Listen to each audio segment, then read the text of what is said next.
Hey there guys, and welcome to this episode of what's now going to be called the Monday Mountain Bike Show with me, Luke Hamilton. Coming up in this show, we've got Phil Kmetz, a quick preview of my trail talk from this coming Wednesday with him. I've found a bunch of new channels for you to look at, some really cool stuff from the web, so let's just drop straight into it. Okay, so there's not so much on the channel updates front this week. The only things really are that in the last week's episode of what was then called the New Mountain Bike Show, I basically put some polls up in the video for you guys to, let me know what you thought the name should be. I put some suggestions in the poll and then put other for you guys to put your recommendations below. And after seeing the comments below and then having really obvious choices from the poll, you guys really were in favour of the names that I've given to them. So the Wednesday show is where I interview people is going to be called Trail Talk, and then this new mountain bike show, as it was, is now going to be called the Monday Mountain Bike Show. So this is episode 5 because I'm not going to go back and call it episode 1 just because I've changed the name. It's the same mountain bike show, same layout. We're just going to crack on with the new name. Okay, and then just a quick note on scheduling. So for the last few weeks I've been playing around with my scheduling, but the schedule I've kind of decided on now. So after a bit of experimentation, I'm going to be uploading on Monday, Wednesday and Friday. That's just a nice way. The weekdays for me definitely seem better than the weekends, and Monday, Wednesday, Friday allows me to do 3 uploads during the week without having any consecutive days, and it keeps the weekends relatively free. So that's the new schedule going forwards, and that takes us seamlessly into my weekend warrior of the week. So this week it's a Swedish guy, 17, Anders. He's from Sweden, and he's got a very interesting channel that I've just found. Obviously the link to all of these things that I mentioned now will be in the description below as always. Just make sure you watch this video to the end so as you know them all, and then work your way through the links below. So Anders' YouTube channel is called AWN_mountain bike. I take it AWN are his initials, seeing as his first name is Anders. And his channel is actually really good. He shoots a lot of his stuff in 4K, has some really interesting videos on his channel, but it was one video that really jumped out to me. It's something that I'm finding with the YouTube videos that I watch now, where I watch a YouTube channel, see various styles of video shoots that they do, and really pick out 1 or 2 videos and think, oh man, that is what these guys should be concentrating on because they do it so well. And in Anders' case, it's actually very similar to Seb Mansfield last week, where it's like the overall production value of the video, where it's all kinds of different kinds of footage thrown into one video with a bit of music, and it just makes an absolutely superb video. I think that's what Anders does really well, but his channel is very varied. There's lots and lots of uploads on there. He's been uploading now, I think, for about a year, so there's like dozens and dozens of videos on there of various styles, and there's something there for everyone, I think. But the specific video that I really want to share, and it's in a bike park in Sweden there, Järvsö bike park. I don't know how to pronounce it, but this video is just absolutely superb. I'm not going to do too much talking about it. I'm just going to play a good section of the video now.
I really enjoyed that video, and I really think that that's what Anders does really well. I don't know if you enjoyed it as much as I did, that just little clip of it. Go and watch the whole thing. It's only a couple of minutes long, 2 minutes 20 or something. It is really good, but that's just like a really good example of how to use music in a video. The lighting perhaps is just dulled down and made the kind of video footage a bit more contrasty in post, but it just makes for quite a kind of moody, kind of colours and stuff like that during the video, and then with the Zen garden type feel, kind of Japanese, but with some kind of dancey kind of beats in the background, the music just complemented the video footage so perfectly, and I think made one of my favourite videos of the whole week. Highly recommend AWN Mountain Bike, which is Anders' channel. Yeah, head over there for a look. He gets my Weekend Warrior of the Week. And then that takes us to my channel of the week. Now, the idea was that I would just kind of reserve these slots for really small YouTubers. Now,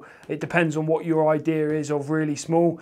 This week I found Biking with Bobo. I mean, I found him a long time ago, but didn't really watch a lot of his footage. I had people recommend him to me, but for whatever reason didn't watch very much of it. And then this week I found a couple of videos in his upload list that were just absolutely brilliant. And then once I kind of had watched a few videos that I liked, I then found that every single video that I watched was just brilliant. It's a very different mountain biking channel. It's much more about Bobo's larger-than-life personality than it is the mountain bike, and it's 100% a mountain biking channel. He rides, you know, it's first person, it's POV footage, it's third person footage, it's a bit of everything. A really good mountain biking channel. But likewise with all YouTube channels, there's different things that kind of stand out, or that are the kind of absolute forefront of what the channel is about, and in this case it's Bobo, and the guy is just batshit crazy. He's one of the funniest people to watch, you know, out of all the mountain bike channels. A few of the guys are funny, and then when you combine that to awesome riding and stuff, it just makes a really good YouTube channel. But in Bobo's case, he's just absolutely hilarious. You've got to watch some of this guy's footage. My video that I recommend this week is Bobo versus the tabletop, and again, I'm not going to voice this over at all. I'm just going to let you watch some of the video and let it speak for itself.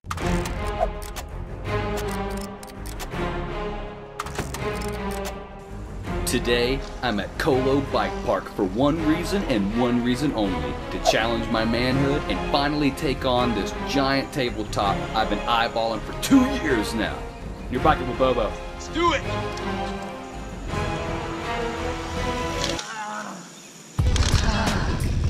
I need more speed. All right, here we go. I'm gonna do it this time. All right, here comes the jump. Oh, damn it. And fail. They say when you're about to do a big jump to dance a little bit. Cause that'll like loosen you up, maybe like wiggle your legs, shake it out, you know, and be confident, smile. You're on a bike, you're having fun. I believe I can fly. Oh, shit. All right, so I'm gonna take a break from that for a little bit. That's getting a little sketch balls. So I'm gonna hit up this middle line for a little bit. Here we go. Ah, so much fun. So you gotta build yourself up. That's where I went wrong. Just needed to get in a couple more jumps. Whee! Regroup and come back to that giant tabletop. I'm gonna get it. There we go. That wasn't too bad, but that's the one that I want to clear, and that is big. Party at Colo, and that is for show. What up? I said what up? Everybody's having a real good time. So yeah, as you will have seen in the video there, his personality is just absolutely infectious. It's just so awesome to see someone be able to vlog like that in public with people walking past, singing at the top of his lungs. You know, nothing just seems to faze this guy, and it just makes for a really engaging channel to watch. So yeah, Biking with Bobo gets my channel of the week this week. And that brings us nicely on to the shreds of the week, and I'm calling it the shreds of the week again because of the fact that I'm now going to do two, because one just wasn't enough. And the reason that I'm doing two is for two reasons. First of all, there's just too much great mountain bike content on the internet to just do one. It's very difficult. I find it very difficult to narrow it down to one video that's my favourite video of the week. I can't just keep going and end out with 10 shreds of the week, but the two allows me to do two things. It means that first of all, I don't have to ignore people that are uploading great footage every week, you know, just regardless. It might be a trip, like BKXC is one of my shreds of the week again this week, and I refuse to stop giving him a shred of the week spot and a special shout out because of the fact that I do it every week. The point is that I pick the best videos that I can find, and BKXC's St. Moritz video this week was just out of this world. And then I guess the other reason that helps as well is that, so like if BKXC or Alexander or Phil's, you know, Skills with Phil are uploading really superb footage, there are, you know, smaller YouTubers that are uploading almost as good a footage with much less experience, and it would be great for me to be able to mention their videos as well. So there's 2 slots now in the Shreds of the Week. Like I mentioned just now, BKXC St. Moritz video this week was just superb. I almost totally didn't notice, because his vlogging style is getting so much better, and because he's visiting such interesting places now, I totally didn't notice that for the first kind of half of this video, the first 7 minutes, he didn't even get on his bike, you know, other than to ride to a hotel and stuff like that. The actual mountain biking hadn't started, you know, and that's a real testament to the fact that it's a mountain bike, you know, vlog. I was really drawn in by the vlog element of it, but then when the riding started and he got going on this flow trail in St. Moritz, and the Swiss Alps were in the background, it was just the most visually immersive and just brilliant videos of the week. It was, a lot of that just comes from the fact that he's put himself in the Swiss Alps and is riding in one of the most, what must be the most beautiful place in the world. So yeah, BKXC gets one of my shreds of the week. That's in St. Moritz. The video link is in the description. And the second video, and I'm super stoked, as he would say, to mention this video in my mountain bike show, is Alexander on a city bike riding around New York City. Now, not really a mountain bike video, but yeah, like, it was just brilliant, an absolutely brilliant video. It's him, he's got a couple of mates that basically guide him around New York City. This video is actually over a week old now, but it's really great, and I shouldn't have left it out of last week. He goes around New York City with 2 buddies, they show him all the sights and stuff, and it's just a really great video for just like seeing a very different and great way to go to a city and visit, like New York City. I can't imagine any other way that I would want to now go and visit New York City other than on one of these city bikes and just soaking up the sights and the sounds. And it was just a really good video from Alexander, and like I say, kind of like a travel vlog, but on a city bike, on a mountain biking channel. But absolutely brilliant, loved it. My second shred of the week. Now, we're just going to blast through this feature quite quickly. I'm really happy to say that last week I managed to have a call with Phil Kmetz. Just really, not really any specific topic. I really wanted to talk to him about the sheer speed that he reaches in his video, and I managed to pick his brain about that a little bit. But this week's video with Phil was more just a bit of a chat, really, and it was really good talking to Phil. Really nice guy. So here's your preview on that.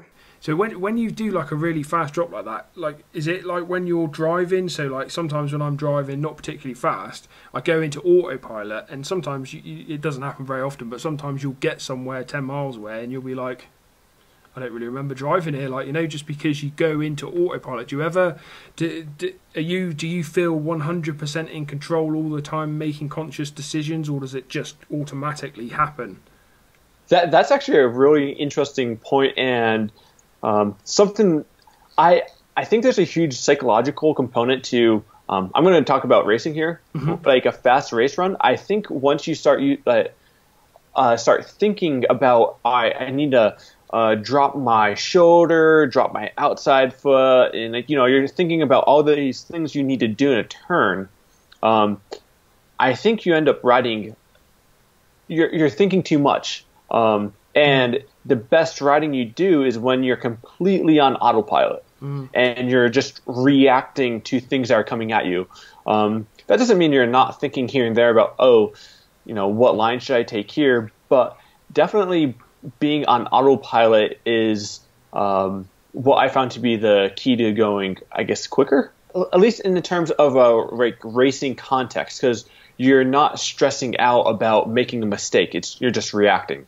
Yeah, lovely guy. I hope you enjoyed that. The video is on Trail Talk on Wednesday, and then the following Wednesday I'll have another guest that I'll unveil in the Monday Mountain Bike Show, the same as I've done this week. And that takes us on to Crash of the Week. Now this one I think is probably a very old upload to YouTube years ago or something, but it popped up on my Facebook feed this week, and yeah, I'm just going to let you watch this one.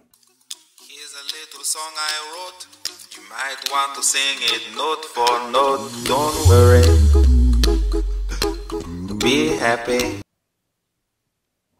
He landed on a cow. How that's just unbelievable that you can come over a jump and crash into the arse end of a cow. But yeah, Crash of the Week, nothing to do with any of the other YouTube channels I normally feature. Just a really good crash that popped up on my Facebook feed this week. And that brings us to the last feature for today, which is Riding the Web. Now, I usually go out of my way to try and find something really cool. I mean, I was going to mention some of the hotels that Brian Kennedy talked about in his Simple Roots video. So this week I really wanted to take the time to spend just a couple of minutes talking about Patreon. Now this week I've added another mountain bike creator to my Patreon people that I kind of sponsor. So I've sponsored BKXC for a long time, but I've added to my list of Patreons Nate Hills, because I really enjoy his footage. It's very different in its style to what some other people do. It's much more just about, you know, a 100% riding experience. He's riding within the first minute of his videos usually, and the end of the video is him freewheeling to a stop usually. They're just really great videos, and it's just, you know what you're going to get with Nate Hills. But the reason that I picked Nate Hills out of the long list of people that I could pledge some money towards every month to help him keep going is the fact that you can see just how much traveling the guy does for his videos. Now I know that Nate Hills is a pro sponsored rider, so a lot of his flights and stuff may well be put on, I don't know. But when someone travels that much and you get to see so many varied destinations where he's riding, he's been in Whistler quite a bit lately, I really think that deserves, you know, our money to support him and help him continue doing this. Perhaps when the sponsors aren't so forthcoming, when he gets past his you know, pro level riding days. But that's something that you've really got to think about with these guys, is if you want the quality of their content to be good and they've got a Patreon account, then you know, that's your chance to send some money their way, so as they can keep traveling to all of these different places and putting really good content up. You know, crowdfunding has been around for a while now, and I just think that for all the effort, now that I'm a YouTuber myself, I can see the effort that gets put in. I've broken some bits of kit. I've had to invest in the kit in the first place. Like, I've spent thousands of pounds on my YouTube channel already, and I've only got, you know, a few hundred subscribers really in the big scheme of things. These guys that have you know, traveling with their stuff all the time, they get breakages. I know how much this stuff costs. Mountain biking in itself costs a hell of a lot of money if you ride the kind of stuff that I ride. I'm constantly breaking bits and pieces, and nothing's cheap in mountain biking these days. And crowdfunding is just a really great way to, you know, just to make sure that these YouTubers can just keep going. I mean, if we all, like, you don't have to put big money on. Some of these guys have got a $1 option, but if you can imagine, like, someone like Sess Bike Hacks, I think he's got a $1 option.